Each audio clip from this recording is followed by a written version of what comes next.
نہ ہوتا۔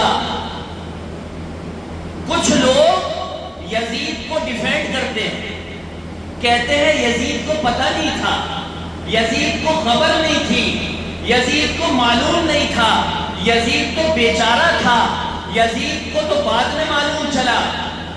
کچھ لوگ کہتے ہیں یزید تو افسوس کر رہا تھا، یزید افسوس تب کر رہا تھا جب یزید نے دیکھا حالات میرے خلاف ہیں، قافلہ لٹا پٹا یزید کے دربار میں پہنچا، یزید نے مگر مچ کے آنسو بہائے۔ کہتے نہیں ہیں سارا کام کر کے ہماری سرکاریں کہتی ہیں ہمیں کھید ہے۔ آپ سنتے ہوں گے یہ لفظ، اسودہ کے لیے ہمیں کھید ہے۔ عام طور پر جب بڑے بڑے بونڈر ہو جاتے ہیں، بڑے بڑے معاملات ہو جاتے ہیں، کسی نیتا اور کسی منتری کے منہ میں مائک دیا جاتا ہے اور پوچھا جاتا ہے آپ اس بارے میں کیا کہتے ہیں، اتنے لوگ مارے گئے، یہ ہوا وہ ہوا، وہ کہتا ہے ہمیں بہت افسوس ہے، ہمیں کھید ہے۔ اور اگر آپ موسٹلی اکثر کر کے ہاتھ دیکھیں گے تو انہی نیتاؤں کا پیچھے نکلے گا۔ تو یہی یزید نے کہا ہمیں افسوس ہے کہ حسین شہید ہو گئے۔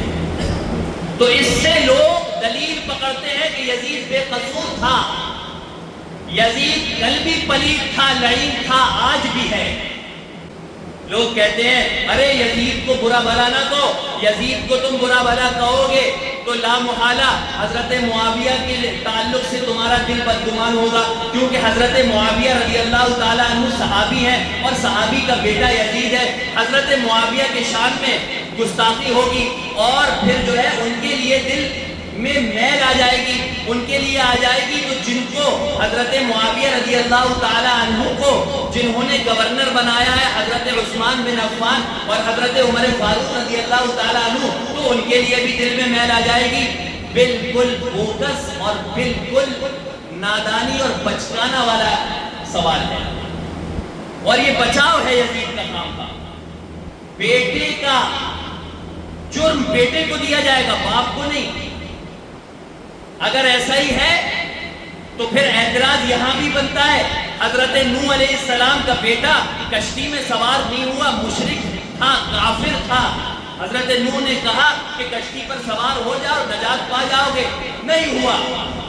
تو کیا ہم حضرت نوح علیہ السلام کے بیٹے کے سوار نہ ہونے یا کافر اور مشرک ہونے کی وجہ سے حضرت نوح علیہ السلام کو حاشا وکلا برا بھلا کہہ سکتے ہیں؟ وہ نبی تھے۔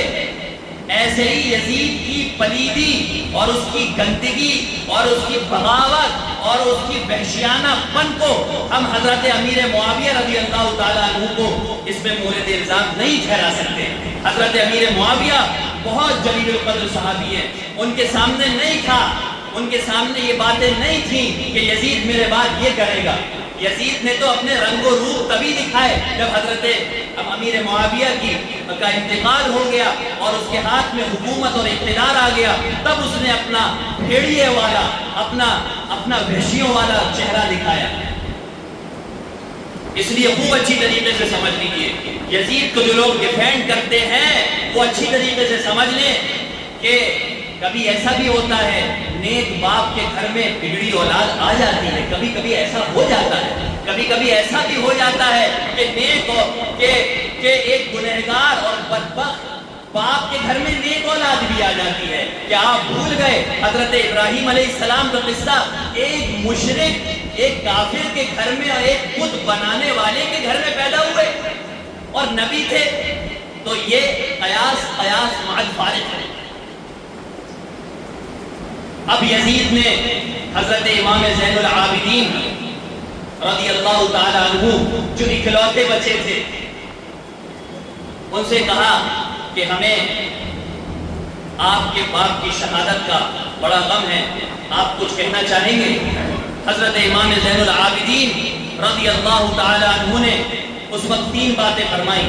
کہا کہ ہم کو خیریت سے مدینے چھڑوا دیجئے، ہم کو خیریت سے مدینے چھڑوا دیجئے۔ نمبر 2، ہماری دوسری بات یہ ہے کہ جنہوں نے ہمارے بابا کو، ہمارے بھائیوں کو، اہل بیت کو شہید کیا ہے ان سے بدلہ لیجئے۔ نمبر تین کہ مجھے دمشق کی جامع مسجد میں جمعے کا خطبہ دینے دیجیے۔ یزید نے کہا کہ ہم آپ کو خیریت سے مدینے بھی پہنچا دیں گے، ہم آپ کا خطبہ جمعہ بھی کروا دیں گے، لیکن قاتلان حسین سے بدلہ لینا ممکن ہے۔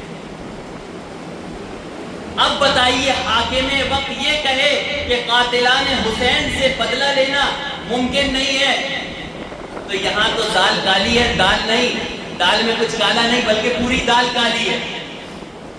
اس سے بڑی دلیل کیا ہو سکتی ہے کہ آل رسول اہل بیت کٹ گئے کربلا کے میدان میں، اور یزید کہہ رہا ہے کہ قاتلان حسین سے بدلہ لینا وہ ممکن نہیں ہے۔ معلوم چلا یہ یزید کے حکم اور اس کے اشاروں سے اور اس کی پلاننگ سے ہوا تھا۔ اس لیے یزید کو اس معاملے میں سبکدوش اور بھولا نہ سمجھے، سارا کرایا ہوا اس کا تھا، اور ابن زیاد گواہی دیتا ہے جس سے کروایا گیا تھا۔ تاریخ ابن عساکر میں لکھا ہوا ہے، ابن زیاد دمشق جاتا ہے، یزید کی 3 سال خلافت ہوتی ہے، وہ مر جاتا ہے، اپنی موت مر جاتا ہے، تو ابن زیاد ملنے جاتا ہے، ساتھ میں مسافر ابن شریح ہوتے ہیں ابن زیاد کے، وہ کہتے ہیں ابن زیاد ٹینشن میں لگ رہا ہے، مسافر ابن شریح کہتے ہیں کیا بات ہے بہت ٹینشن میں لگ رہا ہوں، میں بتاؤں تم کیا سوچ رہے ہو، کہ ہاں بتاؤ۔ کہنے لگا تم یہ سوچ رہے ہو کہ تم سے امام حسین کا قتل ہوا ہے اور تم آج تک اسی افسوس میں مبتلا ہو، اسی رنج میں مبتلا ہو۔ اس نے کہا کہ تم نے بالکل سچ بات کہی، میں نے یہ یزید کے کہنے پر کیا تھا، اگر میں یہ نہ کرتا تو یزید مجھے قتل کر دیتا۔ یہ معاملہ 2 اور 2 4 کی طرح صاف ہو گیا۔